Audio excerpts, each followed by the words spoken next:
la grâce de Dieu, nous sommes tous bénis. Et c'est merveilleux simplement. Vous savez, le Seigneur nous aime.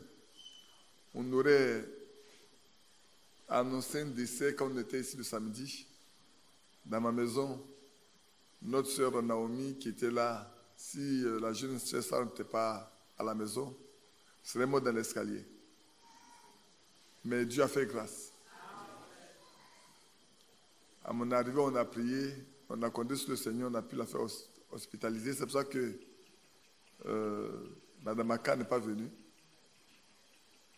Sarah aussi n'est pas venue. Elle avait tellement voulu être à cette veillée. Mais les deux sont à l'hôpital pour porter secours à notre sœur. Et hier matin, on m'a appelé pour me dire qu'elle a été admise en réanimation, ce qui est assez difficile. Mais on a prié, sachant que seul le Seigneur peut faire quelque chose. Et puis après, j'ai appelé mon frère et ami Jean-Baptiste Badou qui est à San Pedro pour lui en parler. Et nous avons prié ensemble. C'est assez pathétique. Quand on a fini de prier, quelques instants après, Sarah m'a appelé pour dire « Ah non, qu'elle est sortie de la réanimation, elle est en salle. » Au moment où elle sortait de la réanimation, elle chantait des cantiques. Et le médecin lui dit « Mais toi qui es malade, tu chantes ?» Elle dit « Je ne suis pas malade. » Je ne suis pas malade. C'est vous qui dites « Je suis malade. » Moi, je ne suis pas malade. Elle a chanté ses cantiques jusqu'à ce qu'elle arrive. Et puis, elle a continué de chanter ses cantiques avec une dame qui était là. Bon, elle continuait de chanter ses cantiques. Que Dieu se la soutienne. Amen. Nous voici encore donc à cette veillée ce soir. Les gens ici font beaucoup, donc ça fait déjà beaucoup de bruit. Quand serait-il à l'heure d'Abidjan? Mais nous allons tout faire pour qu'à minuit, on passe à la Sainte Seine. Non pas parce que c'est seulement le 31, mais parce que c'est un devoir pour nous, quand on se réunit, de prendre la Sainte Seine. Pour rappeler la mort de celui qui nous a sauvés gratuitement. Et puis, je crois que dimanche passé, on a baptisé plus de 10 personnes samedi. Pour ceux qui n'étaient pas là, vous aurez aimé être ici, vous allez voir, si les frères n'avaient pas arrêté eux-mêmes les appareils, nos soeurs, nos frères, nos enfants auraient pu danser jusqu'à minuit. Après le baptême, c'était une belle fête comme au jour où on avait consacré, on avait fait la dédicace de celui-là au Seigneur.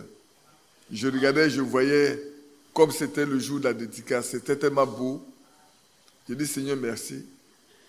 Et je remercie chacun de vous qui nous faites confiance, qui venez, pour que nous puissions communier ensemble. Parce que si vous ne venez pas, on ne peut pas prêcher au mur. Même si le Seigneur peut susciter des enfants à Abraham, mais on a toujours besoin de prêcher à des hommes et à des humains. C'est pour ça qu'on ne s'empêchera pas de semer. On va continuer de semer toujours. Nous, on semera toujours. Jusqu'à ce que. Parce qu'on sait que ce qu'on sème là produit la vie. Amen. Et nous voulons remercier le Seigneur qui a permis que le mari de notre sœur Monique Kakou, notre frère Kakou prenne son baptême aujourd'hui. Je crois que ça fait longtemps qu'il n'est pas fait de baptême. J'ai toujours laissé le temps, il n'y a plus de faire le baptême. Même quand on était à Abidjan, je préfère laisser Mathias faire le baptême, à moins que ce soit vraiment très délicat, où les gens demandent expressément qu'ils viennent faire le baptême. Mais là, quand le matin on m'a appelé, je ne sais pas pourquoi dans mon cœur j'ai décidé de faire le baptême. Mais c'est Yapi qui fait le baptême habituellement. Donc je vais l'appeler pour lui dire de s'apprêter à faire le baptême. Quand je l'ai appelé, il m'a dit, ce baptême-là, lui ne le fera pas. Que ce soit moi-même qui fasse le baptême. J'ai dit, mais Yapi, j'ai même voulu moi-même le faire, mais en fait, comme c'est toi qui en as l'habitude, il faut que tu le fasses. Il a dit, non, il faut que je le fasse. Et je l'ai fait. Et je remercie le Seigneur pour ce grand frère. C'est un aîné. Frère, sachez une chose. Sachez une chose. Certains des premiers sont les derniers. Et certains des derniers sont les premiers. Il a toujours dit, est-ce qu'il sera capable de faire comme nous? Si aujourd'hui, il a pris son baptême, c'est qu'il sait que ce n'est pas lui-même qui peut faire ce qu'on fait. Il y a un qui nous aide et qui le fait à notre place. Parce que l'apôtre Paul dit, si je vis, ce n'est plus moi qui vis, c'est Christ qui vit sa vie à moi. Et pour tous ceux qui sont enfants de Dieu, ils ne font aucun effort pour vivre la vie chrétienne. C'est Dieu qui s'en occupe. Parce que personne ne peut vivre la vie de Dieu. J'ai l'habitude de vous dire que si Alpha Blondy, l'esprit d'Alpha Blondy habite en vous, vous chanterez comme Alpha Blondy. Vous ferez ce qu'il fait. Ceux qui aiment, comment il s'appelle là, celui qui est mort. Oh, non, parlons ivoirien d'abord. Arafat. Il y en a qui ont l'esprit d'Arafat. Mais si quelqu'un a l'esprit d'Arafat ne peut rien faire d'autre comme Arafat. Donc si quelqu'un de vous fait un truc comme Arafat, c'est qu'il a l'esprit d'Arafat. Moi, je vais avoir l'esprit de Christ pour faire comme Christ. Parce que là, les anges m'accompagneront partout où je vais. Vous voyez bien là, à Gethsémani, quand il devrait passer par là pour aller chez le souverain sacrificateur de cette année à Caïphe et Anne, vous savez comment ça s'est passé? Il a tellement prié que même la transpiration, les sueurs qui tombaient étaient comme des gouttes de sang. Tellement il était pressé ou pressé parce qu'il devait vivre. Et la Bible dit qu'un ange est venu pour le soutenir. Ainsi donc, frères, ayons l'esprit de Christ en nous et nous serons toujours soutenus par lui. Si quelqu'un a l'esprit de Christ, Christ le soutiendra. Et comme il a promis d'envoyer son ange pour camper autour de ceux qui le craignent, pour les arracher à tout danger, soyez certains que tous les jours de votre vie, l'ange de l'Éternel campera autour de vous.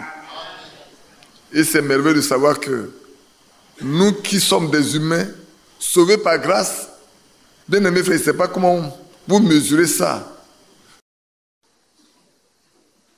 Je crois que le frère Yapi va accepter cette fois-ci de nous parler un peu aussi. Parce que la semaine dernière, j'ai tout fait pour qu'il parle un peu avec son ami Moïse.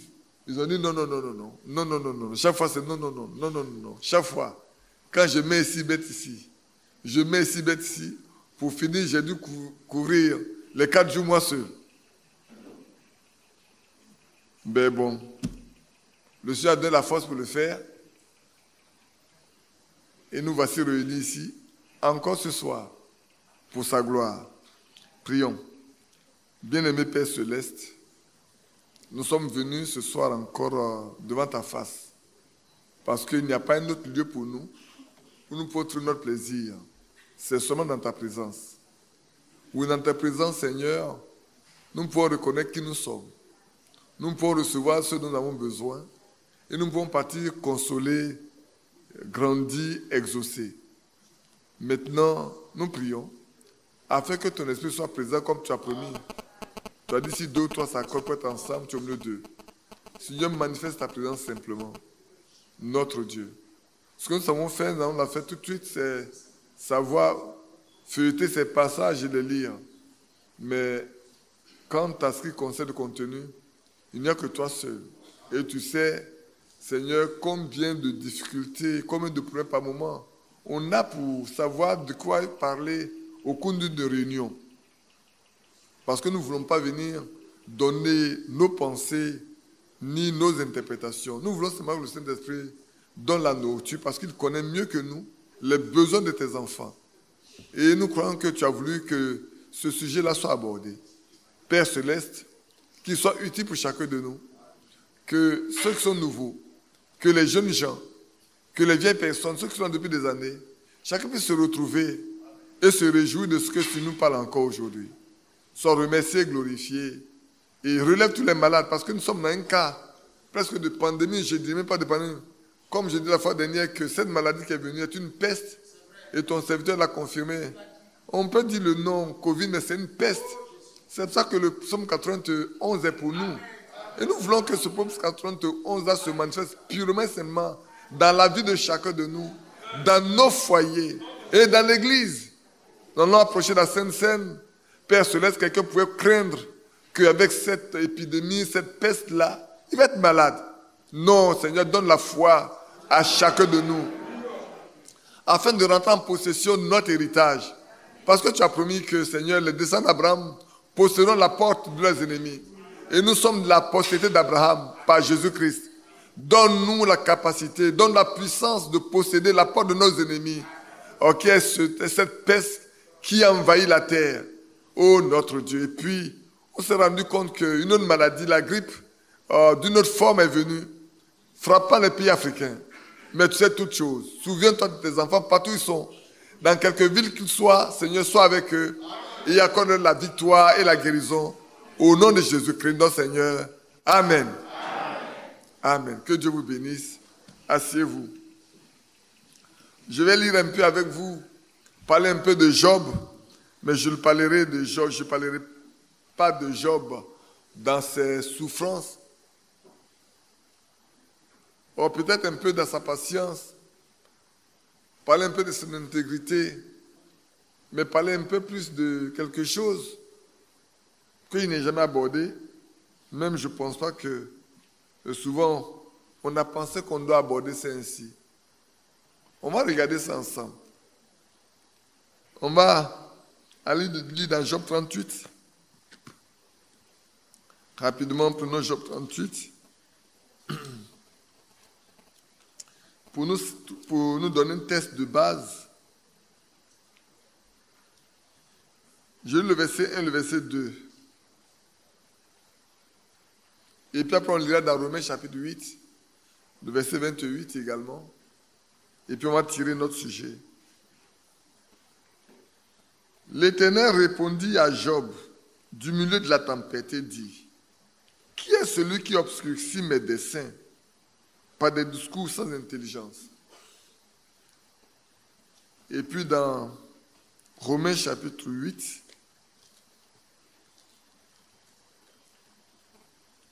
dans Romains chapitre 8, on va aller rapidement, parler un peu, puis ensuite nous préparer pour la Sainte Seine. Nous savons du reste que toute chose concourt au bien de ceux qui aiment Dieu, de ceux qui sont appelés selon son dessein. Amen. Je voulais tirer de ces deux passages-là le dessein de Dieu. Ici, il interroge Job. Il dit, mais Job, qui es-tu pour obscurcir mes desseins par des discours sans intelligence? On regardera quelques points des discours de Job pour voir comment le Seigneur a repris Job. Parce que Dieu avait un dessein spécifique pour Job. On penserait que, comme on peut le dire dans Jacques, regardez la fin qui lui a été réservée. Mais cette fin est une fin terrestre. Or, ce que Dieu voulait de Job, c'est quelque chose de très spirituel. Quelque chose de très élevé.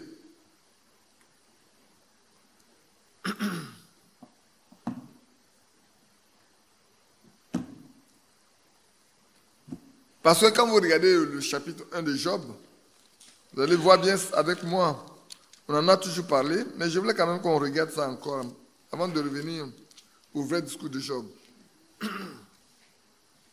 Voilà le témoignage. Il avait dans le pays de Hut un homme qui s'appelait Job, Et cet homme était intègre et droit. Il craignait Dieu et se détournait du mal. Amen. Après un tel homme était dans la parfaite volonté de Dieu. C'était un homme mûr. On pouvait dire un homme mature, spirituellement parlant. Il remplissait des conditions d'intégrité. Un homme intègre. Un homme à qui on ne peut rien reprocher. Ensuite, il était droit. Et il craignait Dieu. Quand vous reprenez ces éléments-là, vous retournez dans Acte 9, Acte 10, vous vous retrouvez avec la maison de Corneille. Le seul mot qui manque ici, c'est qu'on n'a pas manqué, on n'a pas mis pieux à côté. Mais c'est un homme qui craint Dieu. Il est intègre. Il n'est pas quelqu'un qui est injuste. Dans tout ce qu'il fait, tout est correct. Dieu l'a regardé. Dieu aussi a testé. Parce qu'il pouvait dire à Satan, est-ce que tu as vu mon serviteur Job? Mon serviteur Job. Pas n'importe quelle personne. Mon serviteur. Dieu le déclare son serviteur. Devant Satan. En d'autres termes, Dieu a tellement confiance en lui qu'il peut dire à Satan, tu as vu mon serviteur Job. Et c'est ce que nous tous, ici, nous devons rechercher devant Dieu. Que Dieu puisse dire, tu as vu ma servante, telle personne, tu as vu mon serviteur, telle personne qui habite dans tel lieu. Satan, tu l'as vu? Et que je sois capable de dire, oui, je l'ai vu. Ne vous souciez pas les épreuves que le Satan vous a envoyées. Parce que si Dieu rend témoignage de vous, il est normal que Satan vienne également pour vous éprouver. Si Dieu dit quelque chose de bien de vous, soyez certain que les heures qui suivent, vous aurez des tourments. Parce que Satan veut faire mentir Dieu. Or, Dieu ne peut jamais mentir. Ce que Dieu dit reste toujours valable et toujours vrai. Dieu ne peut pas appeler quelqu'un son serviteur et puis demain il va être son serviteur. Ça n'existe pas. Ce n'est pas possible. Il ne peut pas dire c'est là ma fille aujourd'hui et puis demain il va appartenir à Satan. Ça n'existe pas. Ça n'existera jamais. Ou on est fils ou fille de Dieu ou on ne l'a jamais été. Parce que celui qui est fils de Dieu, il a toujours été fils de Dieu. Regardez bien. Et dans Hébreux 7, on nous le dit, quand on parle de Lévi. Il était dans les reins d'Abraham quand il a payé la dîme à Melchisédek. Donc il était fils d'Abraham. N'est-ce pas? Ainsi, si Dieu dit nous sommes fils de Dieu, nous le sommes dès le commencement. C'est pour ça qu'Éphésiens chapitre 1, le 10, verset 3. Il nous a élus dès la fondation du monde. Et ici, Dieu va manifester un dessein à Job. C'est pour ça qu'il lui dit, mais qui es-tu pour que tu cherches à obscurcir moi le plan que j'ai mis en place pour toi? Qui es-tu? Parce que tu passes par des épreuves. Et tu peux parler. Vous allez voir ce que Job a fait. Et c'est important. Hein? Quand on vient ici au verset 6, dit,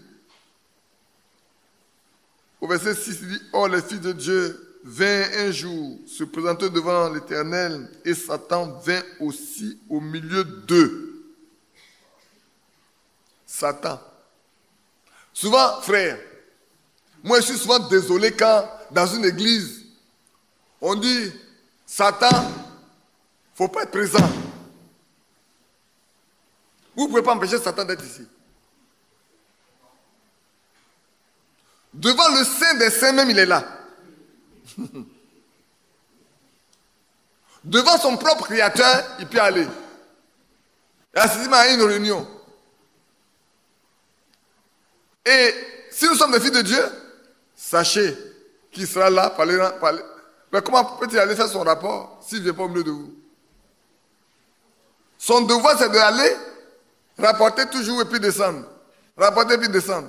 Mais vous devez montrer que tout ce qu'il dit est faux. Si on vient fouiller, il fait un faux rapport. Et il va faire le faux rapport. L'Éternel dit à Satan, d'où viens-tu? Et Satan répondit à l'Éternel, de parcourir la terre et de m'y promener. Donc, son devoir, il n'a rien d'autre à faire que de se promener sur la terre. Et c'est ce qu'il a fait dans le jardin d'Éden. Et c'est ce qu'il continue de faire aujourd'hui, hein, frère. Et l'Éternel dit, as-tu remarqué mon serviteur Job? Est-ce que tu l'as remarqué? Il n'y a personne comme lui sur la terre. Personne. Frère, le mot est assez important.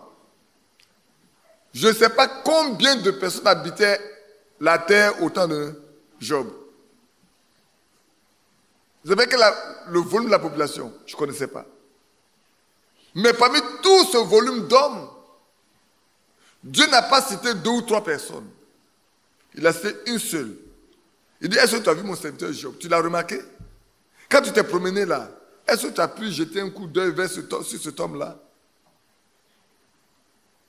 C'est un homme intègre, droit et craignant Dieu et se détournant du mal.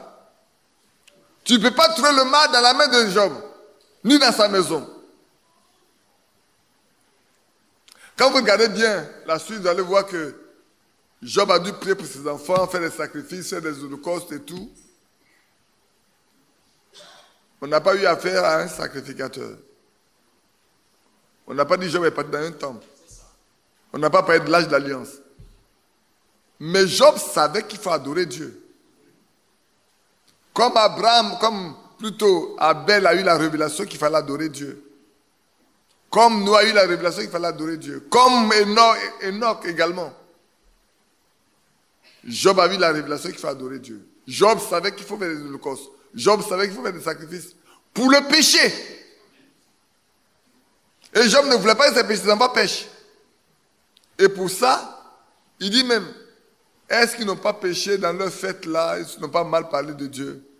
Et je ne veux pas qu'un de mes enfants meure loin de Dieu, qui transgresse ses lois. Seigneur, jette un regard favorable quand je fais un holocauste pour leur péché. Est-ce que nous faisons la même chose pour nos enfants?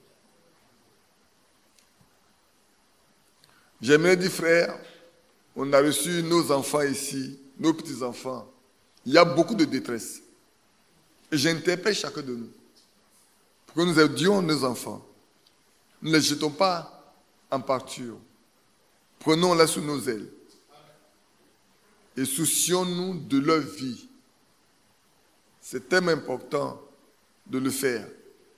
De parler avec eux tous les jours. Le frère Yapi est là. Il y a des enfants qui viennent même dans la maison. Papa ne fait aucune réunion. Il n'y a aucune prière. Aucune réunion de prière. Quand je parlais des problèmes de foyer, j'ai dit à nos sœurs, si vos maris ne prennent pas le devant, aidez-les à y venir. Est-ce que je ne l'ai pas dit? Combien sont ceux qui ont écouté et qui ont décidé de corriger leur attitude? Combien sont ceux-là? Ça fait combien de mois qu'on en a parlé?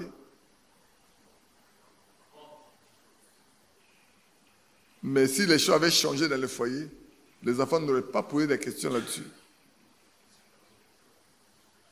Si les choses avaient commencé à s'améliorer, les enfants n'auraient jamais dit, papa ne fait pas les réunions avec nous. On ne prie pas à la maison. On ne lit pas la Bible. Mais quand vous ne lisez pas la Bible, qu'est-ce que vous voulez semer dans le cœur de vos enfants? Le monde. Si vous semez le monde dans le cœur de vos enfants, mais le monde va les envahir. Le péché va les atteindre. Et vous introduisez dans vos propres maisons Satan. Semez la parole de Dieu dans le cœur des enfants. Tout à l'heure, on a chanté. C'est mon donc que le jour se lève. Semons. À la maison, semer. Votre plus grand ouvrage, ce n'est pas d'aller chercher le pain naturel pour les enfants seulement. La Bible dit l'homme ne vivra pas seulement de pain, mais de toute parole qui est sortie de la bouche de Dieu. Si vous ne nourrissez pas votre âme et l'âme de vos enfants de la parole de Dieu, vous n'êtes pas croyant. Parce que vous-même, là, vous ne lisez pas la Bible. Parce que si vous lisez la Bible, vous saurez votre responsabilité dans la maison. Vous comprendrez ce que Dieu veut pour vous et pour votre maison. Prenez le modèle de Job. Ne regardez pas la souffrance que Job a endurée. Prenez le modèle de vie de Job. Par rapport à ses enfants. En ce temps-là, Job savait faire des sacrifices. Il savait faire des holocaustes pour les offenses présumées. Je dis bien présumées. Ce n'est pas forcément que les enfants ont péché, mais il dit, je ne sais pas si dans leur manière de faire, ils n'ont pas offensé Dieu. Et qu'ils soient protégés contre la colère de l'Éternel. Alors j'offre le sacrifice, j'offre les holocaustes, j'offre les offrandes. Mais nous, Christ est mort, on n'est pas capable, frère. On ne nous demande même pas d'argent, on ne nous demande même pas de beurre, ni quoi que ce soit. Amener nos enfants à connaître Dieu, on n'est pas capable de le faire. Même si nous sommes des païens.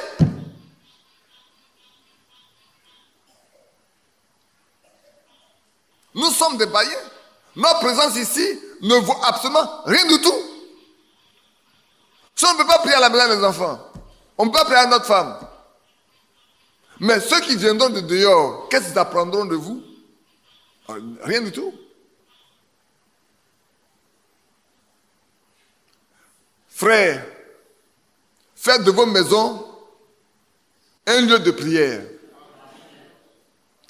Et vous allez voir certaines choses.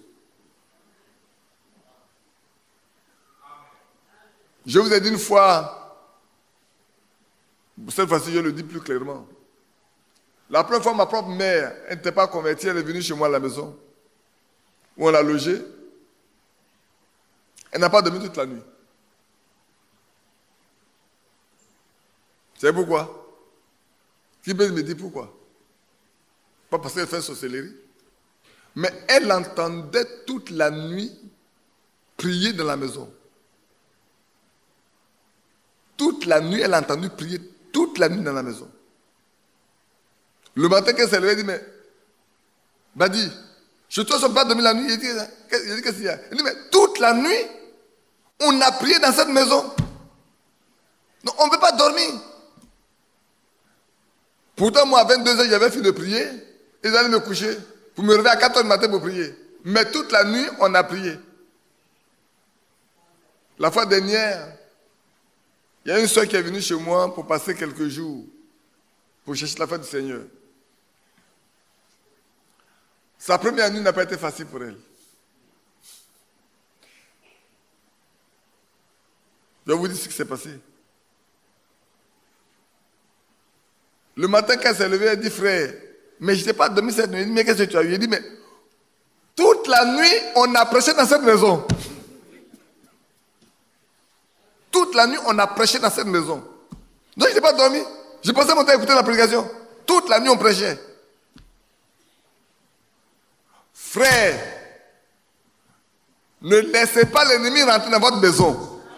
Faites de votre maison un lieu où Christ habite. Je vous en supplie. Ce n'est pas le temps de jouer à la religion. C'est le temps de savoir avec qui on marche.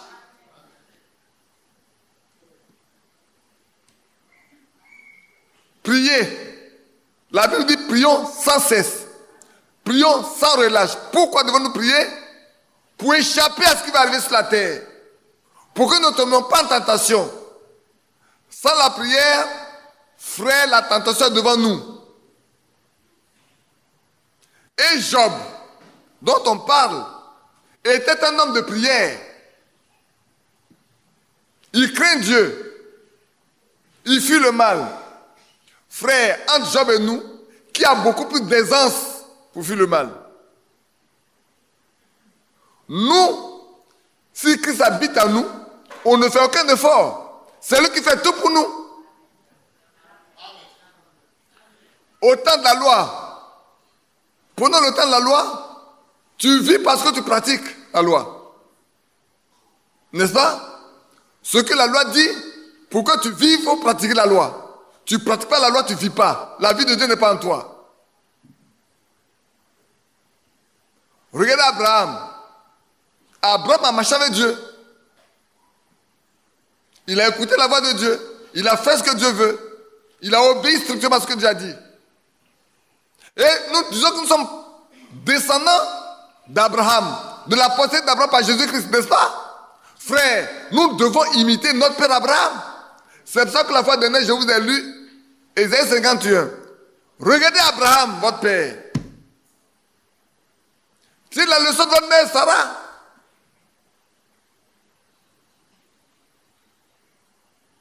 J'ai dit aujourd'hui, je ne parle pas de la souffrance de Job. Hein. C'est pas de ça que je parle. Je parle du dessein que Dieu a préparé, a donné à Job. C'est pour ça que je lui dis, qui es-tu toi pour obscurcir mes desseins, mes plans? Tu veux noircir mes plans? Tu veux empêcher mes plans de s'accomplir? Tu ne sais pas que j'ai des plans spéciaux pour toi? Et toi qui es assis là, frère, ce soir, ne sais-tu pas que Dieu a un plan pour toi? C'est pour ça que je vous ai lu Romains 8, 28. Je le relis encore avant de revenir. Et gardez ça dans votre cœur. Nous savons du reste. C'est une affirmation très forte que l'apôtre Paul fait. Nous savons du reste que toute chose concourt au bien de Dieu. Le fait que Job ait donné tout son cœur à Dieu doit concourir à son bien. Même si Satan se lève contre lui, son attachement à Dieu concourt à son bien. Et même le fait que Satan s'attache à lui doit concourir à son bien. C'est là le dessein que Dieu a préparé pour lui. Ce n'est pas le fait qu'il va retrouver encore 10 nouveaux enfants et il va avoir plus de richesses sur la terre. Mais c'était pour ça seulement ce qu'il avait. Dieu allait le laisser tranquille. Il avait déjà ça.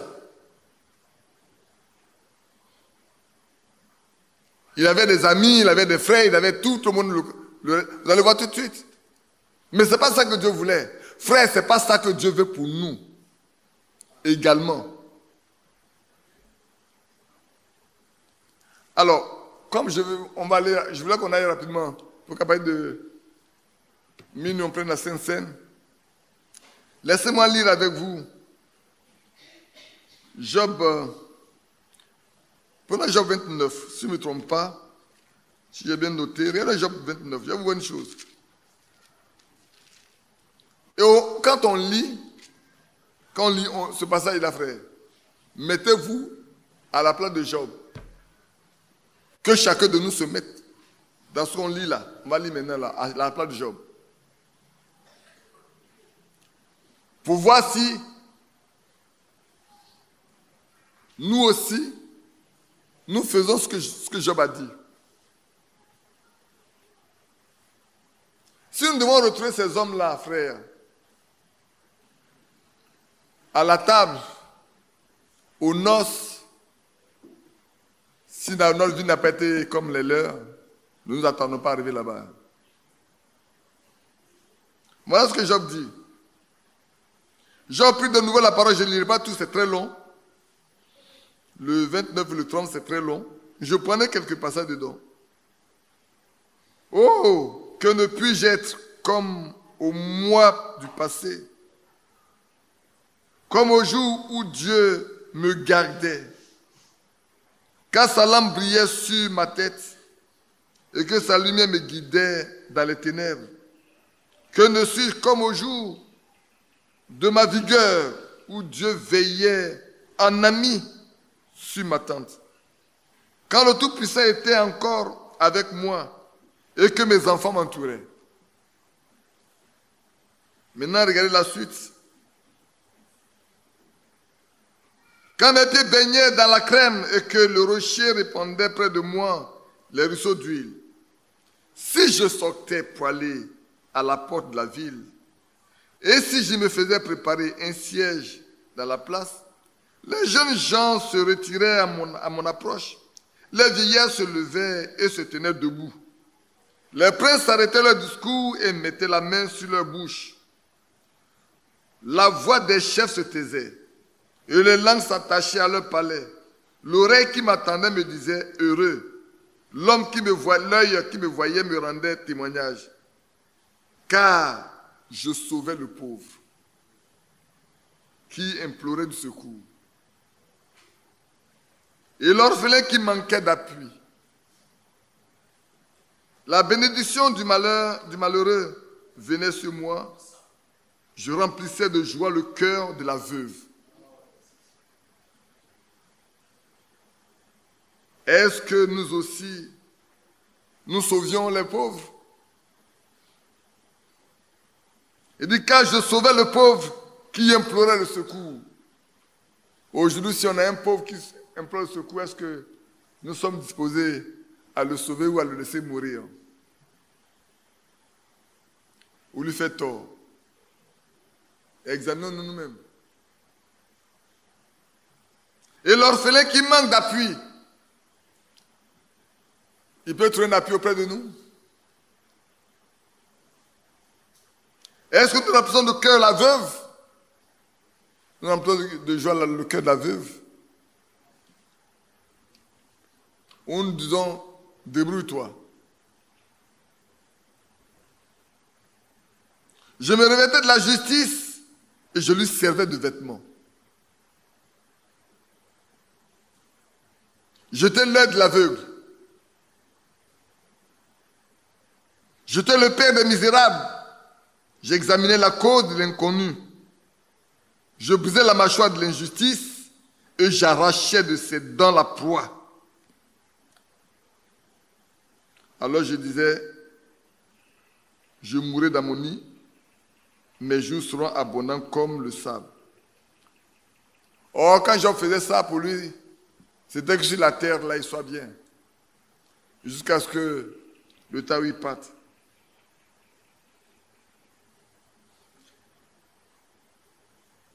Je lis à partir du verset 23 encore, il dit, ils comptaient sur moi comme sur la pluie. Ils ouvraient la bouche comme pour une pluie de printemps. Je leur souriais quand ils perdaient courage. Et l'on ne pouvait chasser la sérénité de mon front. J'aimais aller vers eux et je m'asseyais à leur tête. J'étais comme un roi au milieu d'une troupe, comme un consolateur auprès des affligés.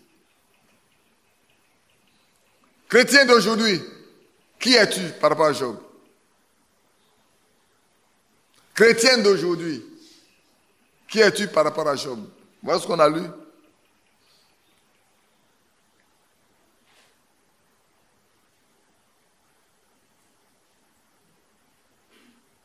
Je voulais que nous lisions ces choses pour nous regarder nous-mêmes. Et vous qui êtes en ligne, je vous salue aussi. Je sais qu'il se fait tard pour certains. Il les joue pour d'autres. Ceux qui sont aux États-Unis les jouent actuellement. Il n'est pas encore trop tard, certainement. Et au Canada également. C'est le temps de nous examiner, frères. C'est le temps d'être prêts. C'est le temps de savoir avec qui nous marchons. Job marchait avec Dieu. Et il nous prouve ici qu'il a marché avec l'Éternel. Et qu'il a servi l'Éternel comme la Bible lui demandait de le faire. C'est pour ça que Dieu pouvait rendre témoignage de lui. Il a tellement bien fait qu'il a une renommée dans le milieu où il est. Autant les vieillards que les jeunes, les malheureux que les malheureux, les veuves, tout le monde avait de la considération pour lui. Et il était bien heureux. Et Dieu approuvait cela. Mais Dieu avait quelque chose de plus grand pour lui.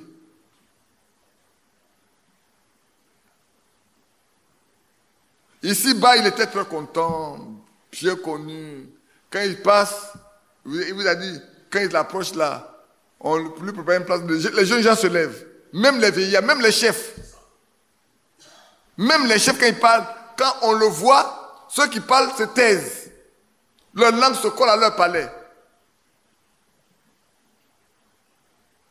Tellement Job était devenu important pour tout le monde. Les sages trouvaient de la sagesse auprès de lui. Ceux qui ont un grand honneur trouvaient auprès de lui encore des honneurs. Et les plus indigents également trouvaient auprès de lui la consolation. Il partageait son pain avec tout le monde. Il ne méprisait personne. Mais aujourd'hui, nous les chrétiens, nous avons méprisé, fait des choix, trié. Or, on chante tous les jours que là-haut, la chose la plus importante et qui est demandée, c'est l'amour parfait. Job appliquait l'amour parfait. Job ne cherchait pas ses propres intérêts. Il cherchait l'intérêt des autres. C'est pour ça que Dieu avait un dessein plus grand pour lui. Quand vous lisez Job chapitre 1, jusque-là, Dieu n'a jamais parlé à Job. Est-ce qu'à un moment donné, Dieu a parlé à Job? Non. Il a rendu témoignage de Job à Satan. Et Satan a demandé la possibilité d'aller tourmenter un peu Job. Il a pris tous ses enfants, tous ses biens. Et il lui a envoyé un de ses malins pour le tourmenter. Aujourd'hui, c'est la même chose. Démonologie là. Beaucoup aiment la démonologie, pas de la démonologie. Il y a la démonologie spirituelle, religieuse. Puis il y a ce qui tourmente le corps, qui est la maladie. Le diable sait bien le faire. C'est pour ça que, frère, que Dieu nous aide à avoir de la foi pour vaincre l'adversité. Pour que nous obtenions, par la grâce de Dieu, la guérison du corps de nos frères, de nos sœurs et de nos enfants. Ne permettons plus à Satan de tourmenter qui que ce soit. À moins que Dieu nous dise c'est sa volonté. Comme Paul pourrait dire, j'ai prié 3 fois. Dieu m'a dit, sa grâce me suffit. N'abandonne pas si facilement le combat. Persévérons. Persévérons. Persévérons jusqu'à ce que Dieu nous dise, c'est ma main. Restons à genoux jusqu'à ce que Dieu dise, c'est ma main.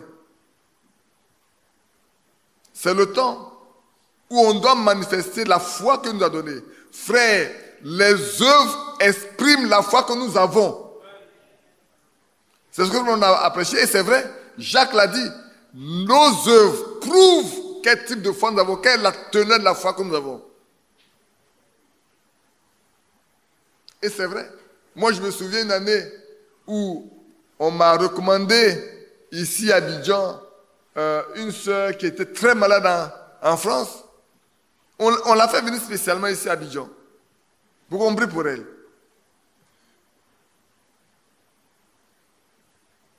Mais ce n'est pas le même message que nous croyons. C'est le même message. La Bible dit, voilà les signes qui accompagnent ceux qui en ont cru.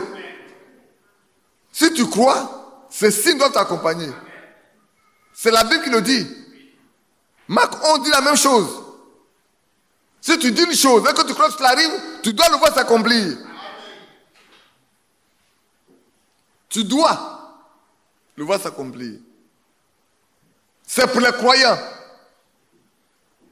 Les incroyants n'ont rien à faire avec ça. Sommes-nous des croyants? Beaucoup ne peuvent pas dire Amen. Soyons des croyants. Ne soyez pas croyants par la foi seulement. Soyez des vrais croyants. Vos œuvres prouvent la foi que vous avez. Quelle est la qualité de foi que vous avez?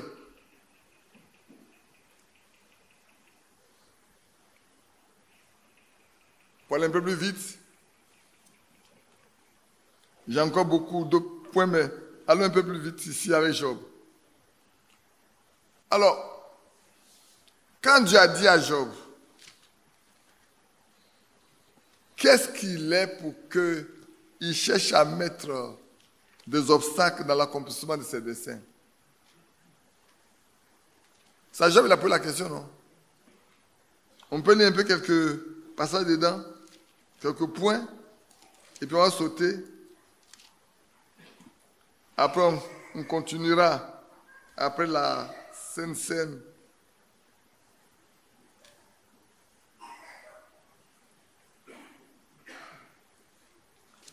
Au verset 38, au chapitre 38 plutôt, j'ai dit, « Saint terrain, comme un vaillant homme, je t'ai interrogé, tu m'instruiras. »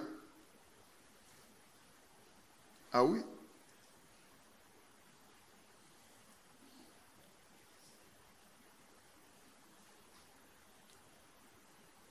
Et puis, quand au verset 14, « Pour que la terre se transforme comme l'argile qui reçoit une empreinte, et qu'elle soit parée comme d'un vêtement, pour que les méchants soient privés de leur lumière et que le bras qui se lève soit brisé. As-tu pénétré jusqu'aux sources de la mer? T'es-tu promené dans les profondeurs de l'abîme? Les portes de la mort t'ont-elles été ouvertes? As-tu vu les portes de l'ombre de la mort? Job. Est-ce que les portes de la mort ont été ouvertes, ont été révélées? Ouvertes? Ou as-tu vu les portes de l'homme de la mort? Tu l'as vu une fois? Non. Es-tu parvenu jusqu'aux amas de neige? As-tu vu le dépôt de grêle que je tiens en réserve pour le temps de détresse, pour les jours de guerre et de bataille? Verset 26. Pour que la pluie tombe sur une terre sans habitants, sur un désert où il n'y a point d'homme, pour qu'elle abreuve les lieux solitaires et arides et qu'elle fasse germer sortir de l'herbe.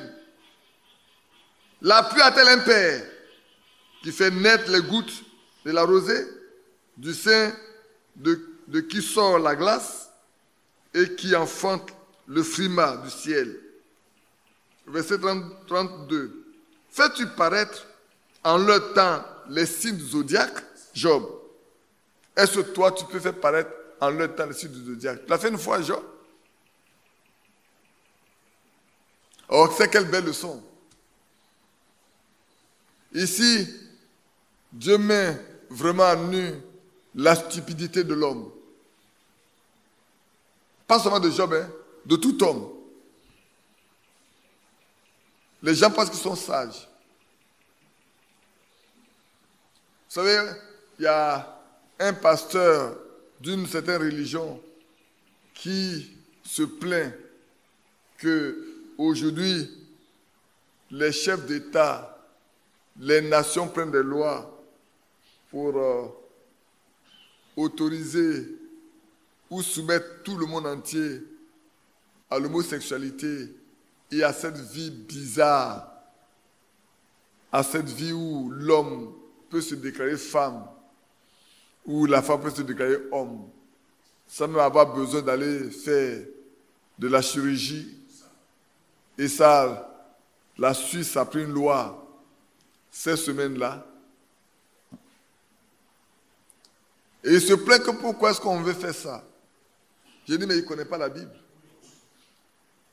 S'ils connaissaient la Bible, ils allaient faire comme ça.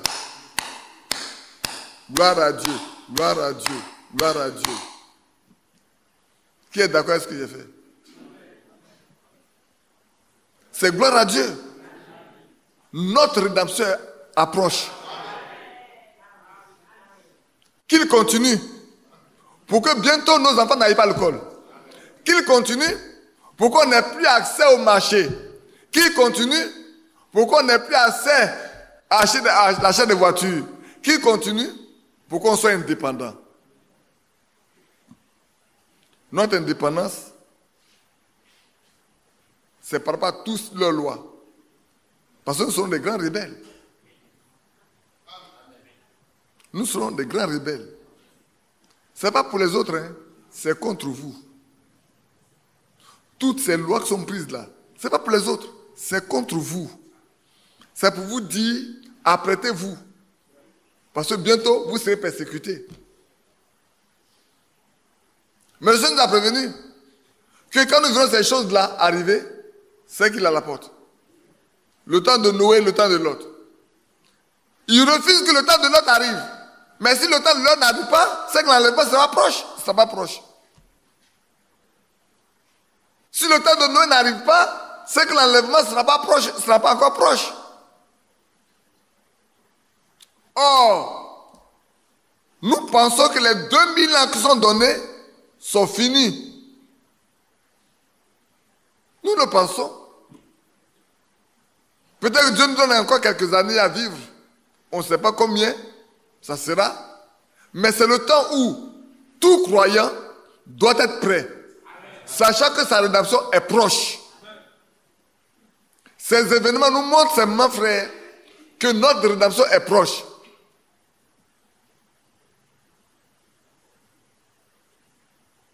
Ce n'est pas maintenant que la réunion a eu lieu. La réunion a eu lieu en Arabie depuis le temps de Jean, je ne sais pas, Jean 3 ou Jean quoi là. Je vous avais lu ça une fois. Mais allons rapidement avec Job. Alors, quand Dieu a fini d'interroger Job, quelles sont les déclarations de Job? Prenez le chapitre 40. Et je vais vous montrer le dessin réel que Dieu voulait montrer à Job. Ce que Job n'a pas compris auparavant. Regardez bien, frère. Job a adoré Dieu pendant tout le temps. Il a servi Dieu pendant tout le temps. Il n'a jamais entendu Dieu lui parler. Mais cette fois-ci, il va entendre Dieu parler. Et c'est pour ça que Dieu lui a parlé. Dieu lui a dit, lève-toi. Si tu es capable, instruis-moi. Je t'ai béni. Tu as tout eu. Pour le peu de malheur que je t'envoie, pour le peu de souffrance. Tu te plains. Alors, instruis-moi. Et à la fin, voilà ce que je vais dire. C'est là le dessein fondamental, frère. Et ça arrive à beaucoup de croyants. Job répondait à l'Éternel, je reconnais que tu peux tout. Je reconnais que tu peux tout. Qu'il n'y a rien qui peut te résister. Le bien comme le mal, tu peux tout. Puisque tu as tout créé. Je pensais que même tes amis, tu les épargnes. Mais même tes amis, tu ne les épargnes pas. Tu les fais passer par le creuset pour les épurer.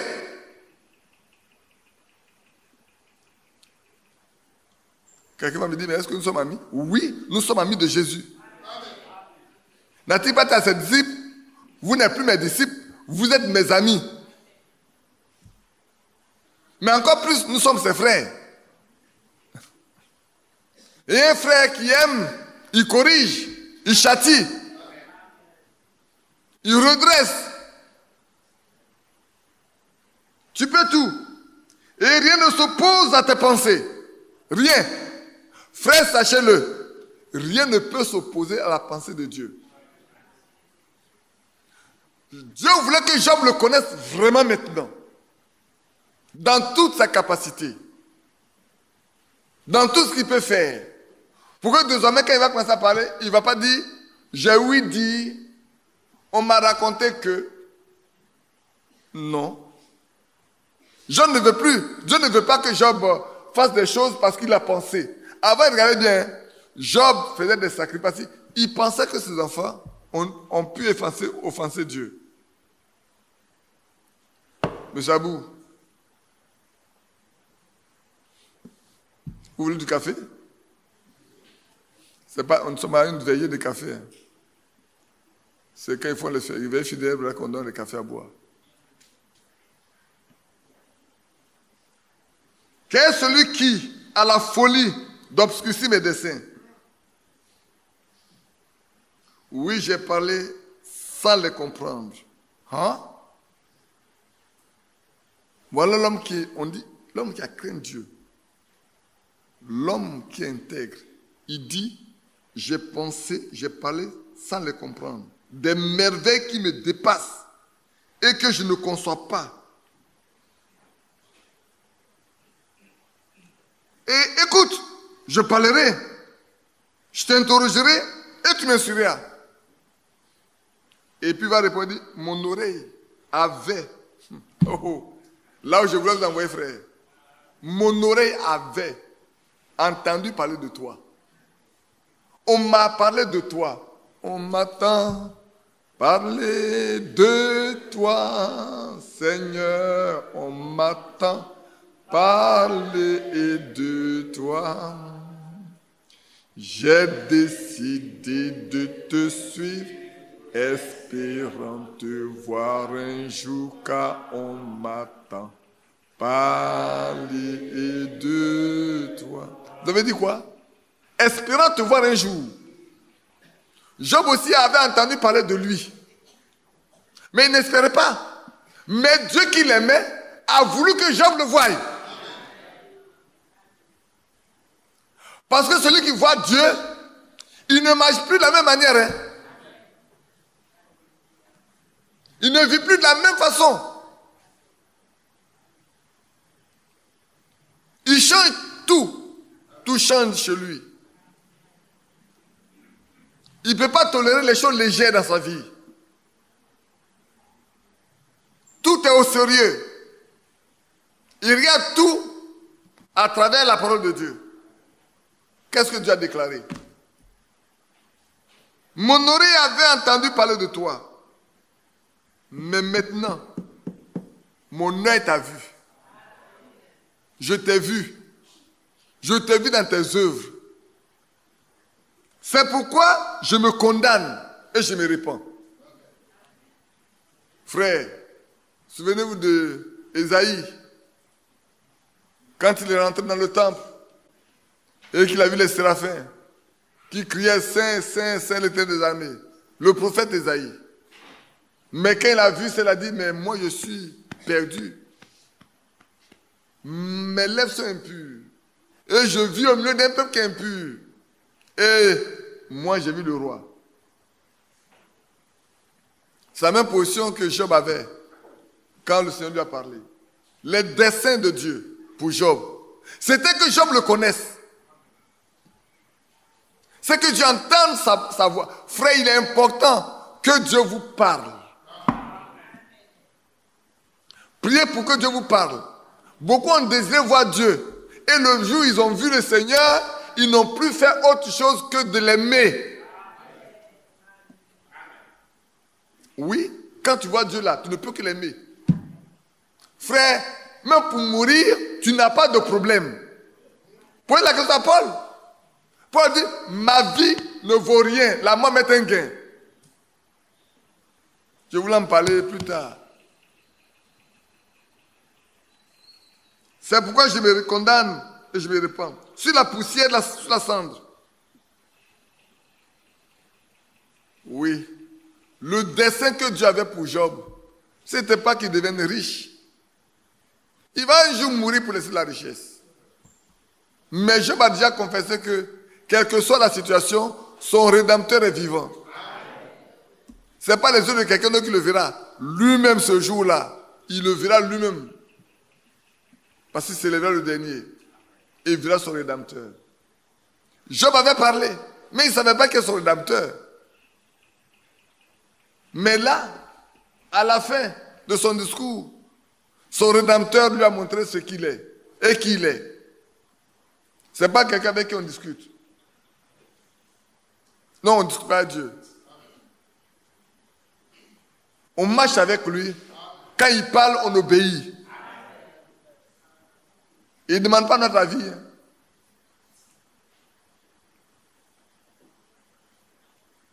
Dieu ne dit pas une chose et puis va faire le contraire.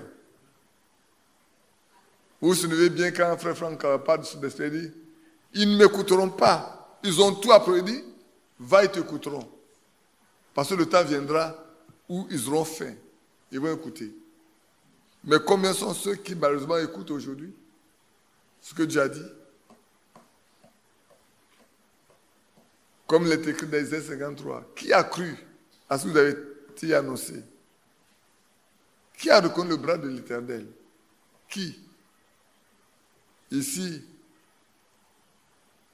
à la fin, dans sa grande souffrance, quand l'heure est venue, Dieu a décidé de mettre un terme. Mais avant de mettre un terme à sa souffrance, il lui a parlé. Il s'est révélé à lui pour lui dire que ça venait de lui. Le malheur n'est pas venu comme ça. Job l'a dit auparavant. Il dit, mais si on a tout reçu de Dieu, tout ce qui est bien, pourquoi on ne recevrait pas le mal de lui? Il savait que rien ne pouvait arriver si Dieu n'avait pas permis. Mais cependant, il n'a pas manqué de parler. Il dit, il va plaider son sort devant Dieu. Il veut le voir pour lui exposer sa situation. Il veut rencontrer Dieu pour exposer à Dieu sa situation. Mais quand Dieu s'est présenté, qu'est-ce qu'il a pu dire? Il a pu exposer sa situation. Il a pu dire quelque chose. Tout ce qu'il a dit, pardon. Avant là, j'ai entendu parler de toi. Je ne te connaissais pas. Mais maintenant, mon œil t'a vu. J'ai trop parlé. Pardonne-moi. Je me répands dans la poussière et dans la cendre. Job, vous connaissez déjà la cendre. Hein? Dans sa plaie, c'est dans la cendre, il dormait. Mais là, il dit, je me répands dans la cendre. Oh, quel beau dessin. Connais Dieu. Marche avec Dieu. Et Dieu se fait connaître à toi. Comme Jacob. Dieu se fait. Vous savez, Jacob a eu beaucoup de songes, beaucoup de. Il a entendu Dieu parler, mais il n'a jamais vu face à face. Mais le jour où il a eu Dieu face à face, tout a changé. Il dit, j'ai vu Dieu face à face, mon âme a été sauvée. Ah oui. J'ai vu Dieu face à face et mon âme a été sauvée. Oh, c'est tellement beau, frère. Voilà le dessin. Quand Dieu prépare un dessin pour un homme, soyez tranquille. Ce qui vient avant là, c'est des souffrances et des difficultés. Mais la fin est beau. Hein. Ce n'est pas l'aspect matériel. Hein. C'est la communion que tu vas avoir avec lui. Tu vas rentrer en contact avec lui et les choses vont changer de tout au tout. C'est lui qui va envoyer même tes ennemis vers toi. C'est lui qui va les humilier. Tu n'as pas d'effort à faire, frère. Restons tranquilles. Que Dieu nous bénisse. Il est déjà midi moins 20. On va, minuit moins 20 plutôt, n'est pas midi moins 20, le minuit moins 20. On va laisser Job se reposer un peu. Et puis, on va rapidement lire quelques passages sur la scène 7. Passer à la scène. Comme ça, juste à minuit, on va commencer à... Que Dieu vous bénisse. Asseyez-vous. On va terminer le dessin. Nous avons parlé du destin par rapport à Job. Et comme je disais, ce n'est pas la richesse terrestre, ce n'est pas le nombre d'années qu'il allait vivre de plus, mais la chose la plus grande, c'est quand il a rencontré personnellement le Seigneur. L'objectif principal, c'était vraiment rencontrer le Dieu qu'il servait. Le Dieu qui lui a rendu témoignage, il devait le connaître. Alléluia. Et comme on a lu dans Romains 8, c'est vrai, ceux qu'il a connus d'avance, oh, c'est tellement beau de voir que nous faisons partie de son économie. Sinon, on ne serait pas là ce soir. Et nous prions que personne ne vienne à régner Christ dans le futur. Que nous gardons notre main dans sa main tous les jours de notre vie. Et nous savons du reste que toute chose concourt au bien ce qu'aime Dieu. De ceux qui sont appelés selon son dessein. Ceux qui sont appelés, mais selon son dessein. Et c'est vrai. Alors regardons bien. Une chose que je voulais qu'on lise dans Matthieu 27, verset 50 au verset 54. On lira également dans Luc 23. Dans Matthieu 27.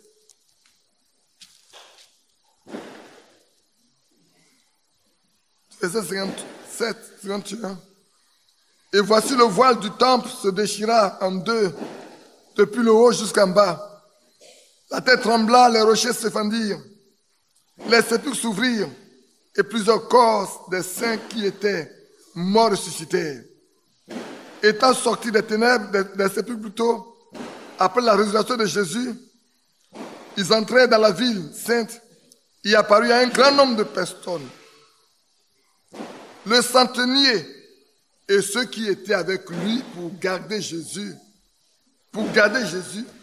ayant vu le tremblement de terre et ce qui venait d'arriver, furent saisis d'une grande frayeur et dirent, assurément, cet homme était fils de Dieu. Alléluia. C'était le dessein pour eux. C'était là pour garder Jésus à la croix, pour ne pas que les disciples viennent pour prendre le corps pour aller dire, oh, il a dit qu'il allait ressusciter, il n'a même pas eu le temps de ressusciter, on a vu nous voler son corps.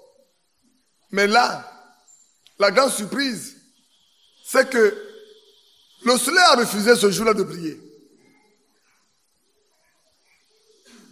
Depuis midi, si vous lisez au verset 45, depuis la 6e heure jusqu'à la 9e heure, il y a eu ténèbres sur toute la terre. Sur toute la terre. De ce temps-là, le soleil a refusé de briller. Parce que quoi? Le maître du ciel de la terre était là entre ciel et terre à cause de vous et moi. C'était pour notre dessein. Pour que nous le connaissions un jour et que nous vivions avec lui. Comme l'avons chanté ce matin. La terre a refusé le sang.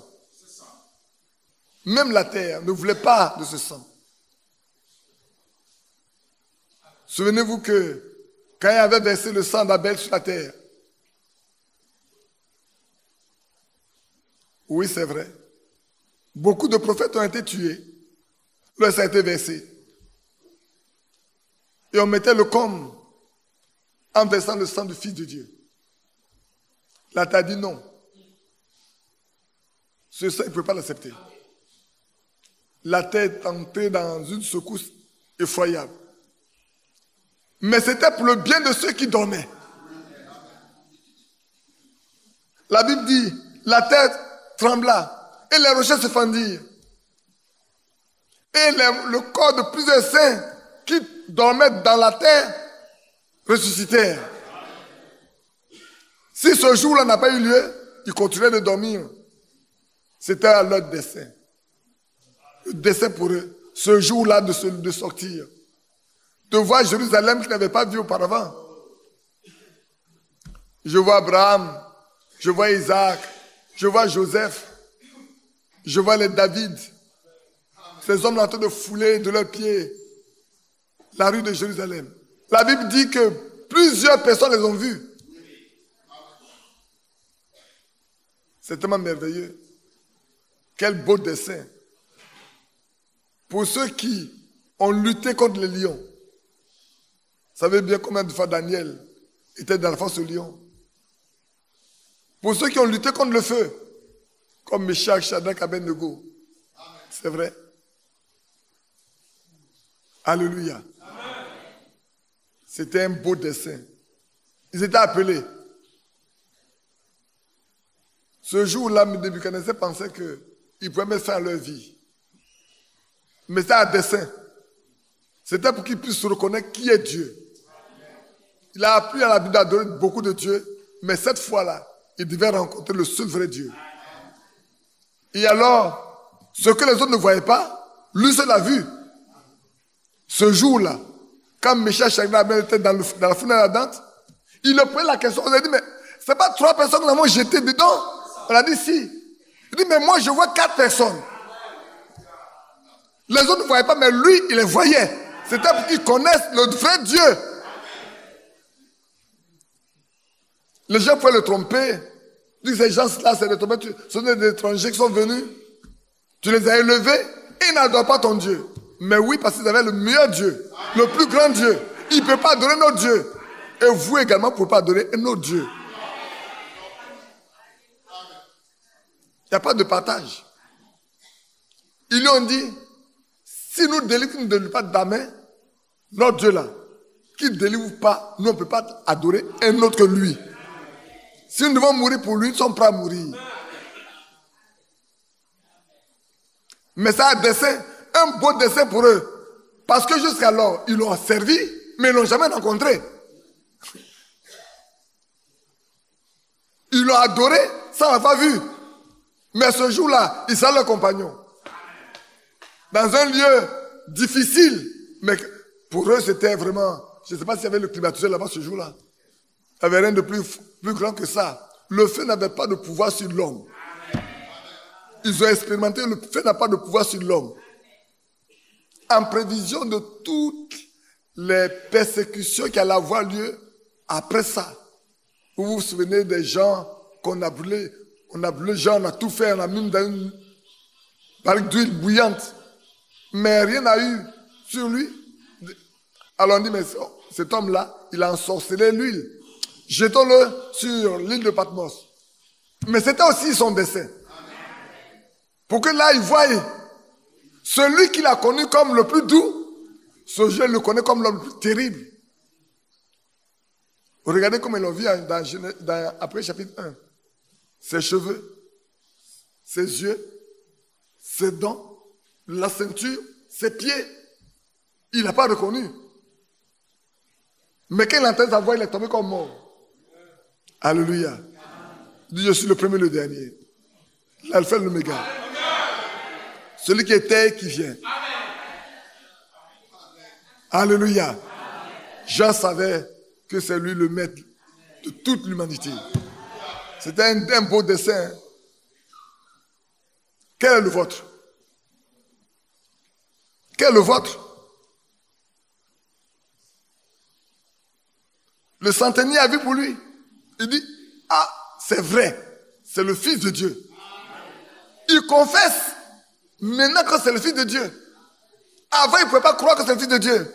Mais là, ça n'a jamais arrivé. C'est pour la première fois que de telles choses arrivent. Ils ont toujours crucifié des gens. Mais cette fois-ci, ils ont crucifié quelqu'un qui ne devait pas crucifier.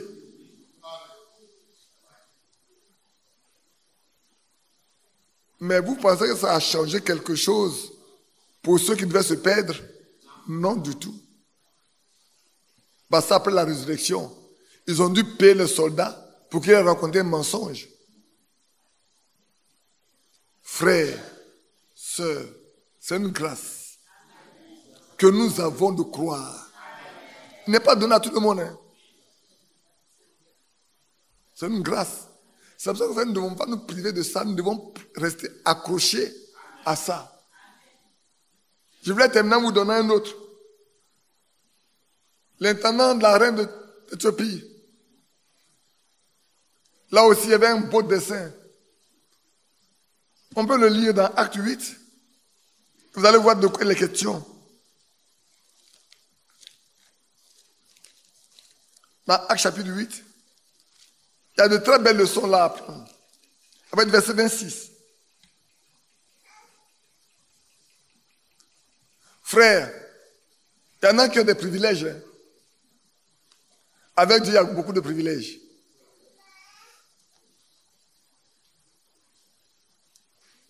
Pour un homme, vous allez voir combien de fois il est important devant Dieu. Et ça vous donne de savoir combien de fois vous êtes important devant le Seigneur. Peut-être que vous ne voyez pas beaucoup de choses, c'est vrai.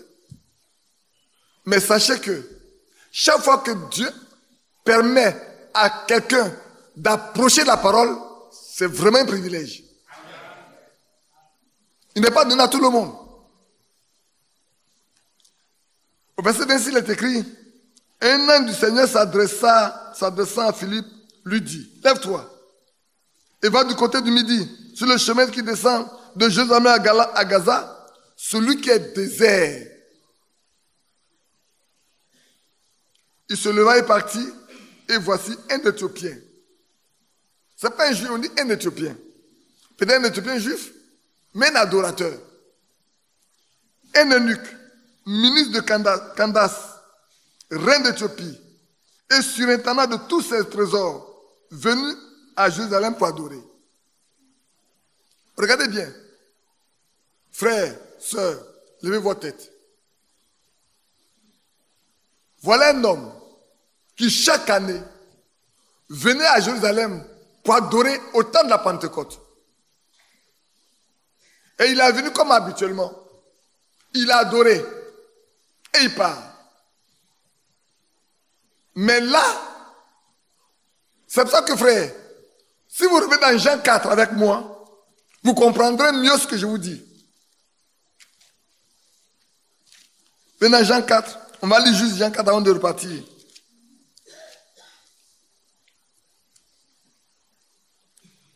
« 21. Femme, lui dit Jésus, crois-moi, l'heure vient où ce ne sera ni sur cette montagne, ni à Jérusalem que vous adorez le Père. Vous adorez ce que vous ne connaissez pas. Nous adorons ce que nous connaissons, car le salut vient des Juifs. Mais l'heure vient, et elle est déjà venue, où les vrais adorateurs adoreront le Père en esprit et en vérité. Car ce sont les adorateurs que le Père demande. Dieu est esprit, il faut que ceux qui l'adorent en esprit et en vérité. Peut-être que vous n'avez pas encore compris ce que je veux faire voir. Regarde bien, ce passage-là va s'accomplir. Est-ce que vous êtes à Jérusalem, vous? Vous êtes sur la montagne où Jacob a adoré? Les vrais adorateurs, c'est appelé à Jérusalem. Mais il continue encore d'aller à Jérusalem. Et comme Dieu l'aime, pour lui montrer que ce n'est pas à Jérusalem, il l'a trouvé dans le désert. Il va avoir une très belle adoration là.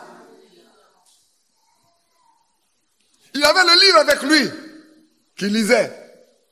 N'est-ce pas? On peut continuer? Se retournant assis sur son char et lisait le prophète Ésaïe. Pourquoi c'est le prophète Ésaïe qui lit? Pourquoi pas un autre? Parce que là, il va lire des choses qui concernent Jésus-Christ.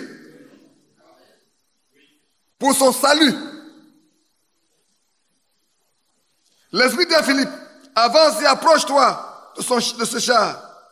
Philippe a couru et entendit l'Éthiopien qui lisait le prophète Ésaïe lui dit, comprends-tu ce que tu lis?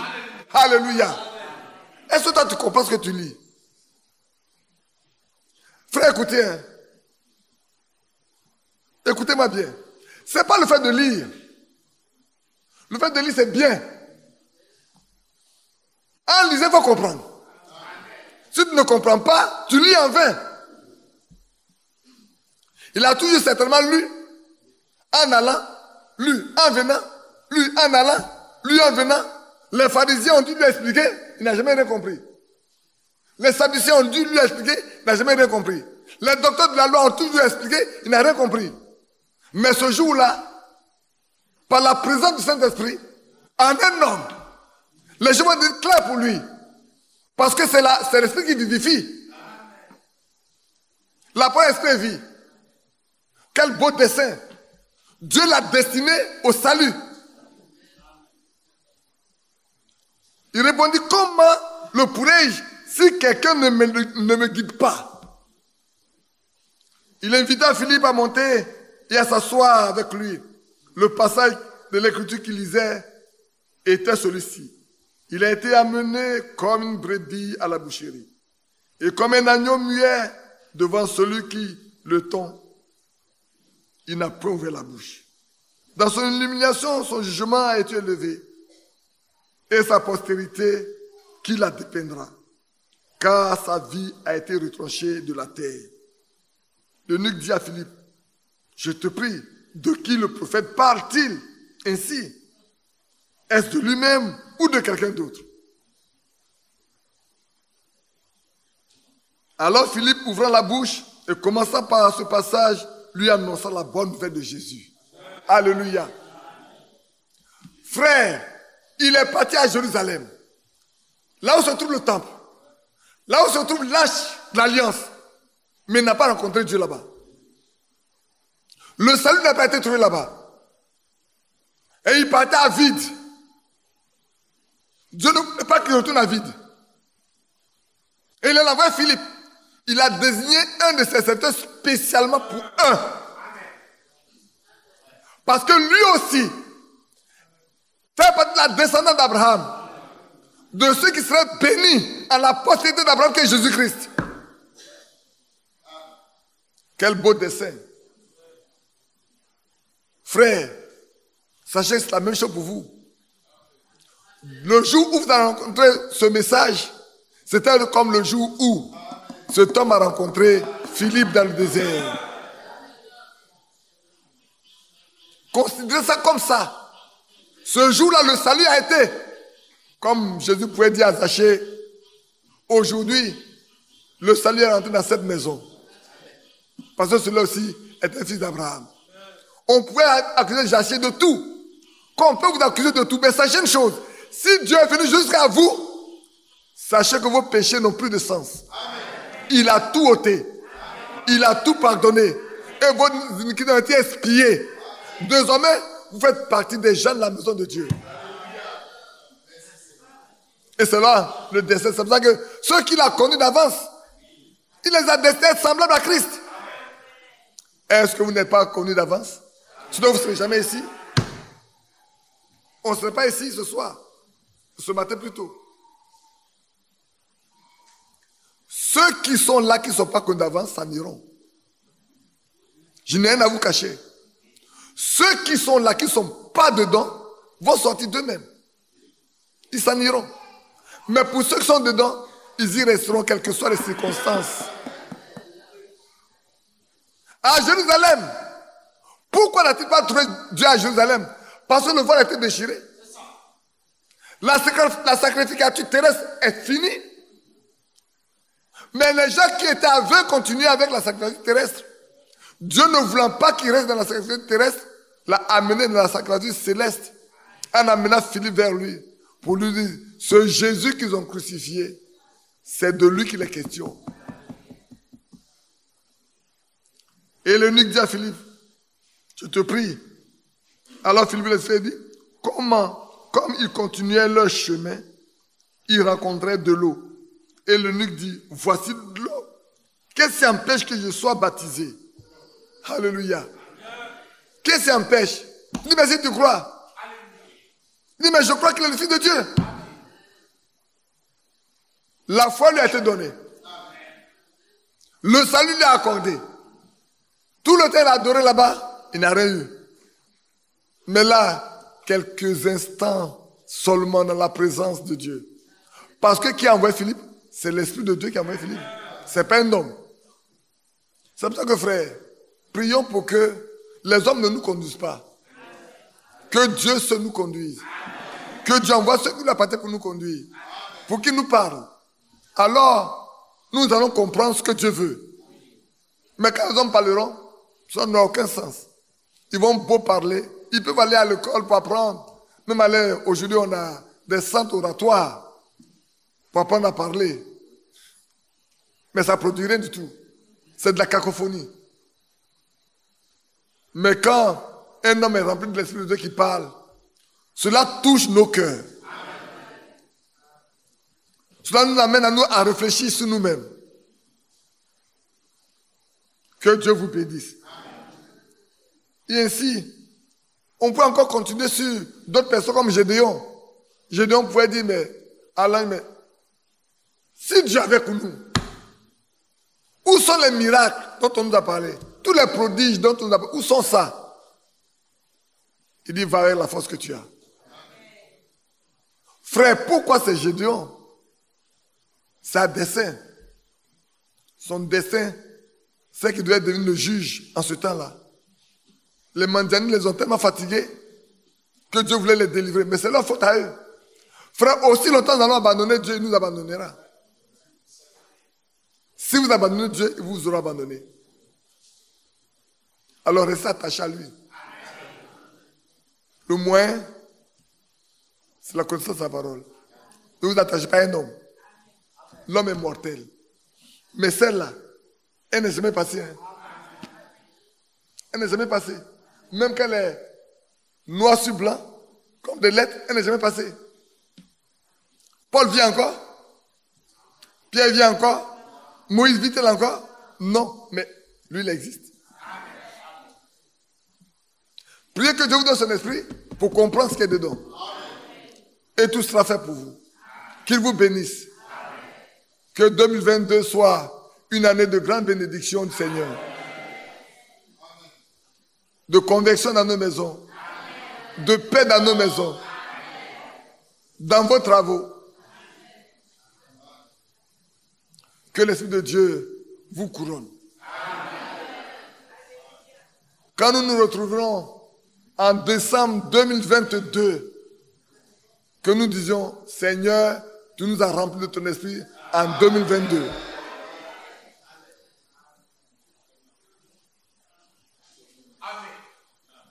Qui veut consacrer sa vie pour ça? Frère, qui sait si en 2022 le Seigneur viendra, ni moi ni vous ne sachiez. Mais ce que vous devez savoir, c'est que vous devez être rempli du Saint-Esprit. Mais s'il doit venir dans 10 ans, dans 15 ans, dès maintenant, soyez remplis du Saint-Esprit. Personne ne sait si on vivra jusqu'à ce qu'il vienne. On peut partir à tout moment. Mais c'est pas ce qui est le problème. Si tu es en lui, mort ou vif, tu partiras. Donc ce n'est pas mourir qui est quelque chose. On a même chanté, mort, où est ton aiguillon?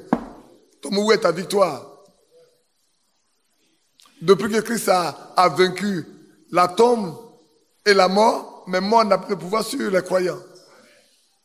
Pour exemple, nous avons vu tous les saints de l'Ancien Testament dont le cœur est sorti. Les tombeaux, on a vu ça dans Matthieu 27 tout à l'heure. Ils se reposent là-bas, nous attendant. La séparation des lieux a eu lieu. Et maintenant, les saints vivent en haut, attendant le jour. Les damnés sont toujours en bas. Mais nous voulons aller en haut. Que Dieu vous bénisse. Qu'il garde chacun de vous en paix. Voilà, il est déjà 2 heures du matin. Vous avez encore 3 heures à passer et ça 5 heures. On vous laisse, vous voulez vous reposer un peu, c'est ça? Et puis le matin, on aurait un grand petit déjeuner ensemble. Après, on soit un peu reposé pour qu'on puisse rentrer tranquillement. Sachant que, si Dieu le permet, on a encore des réunions. Si le permet, on a encore des réunions, qu'il vous bénisse.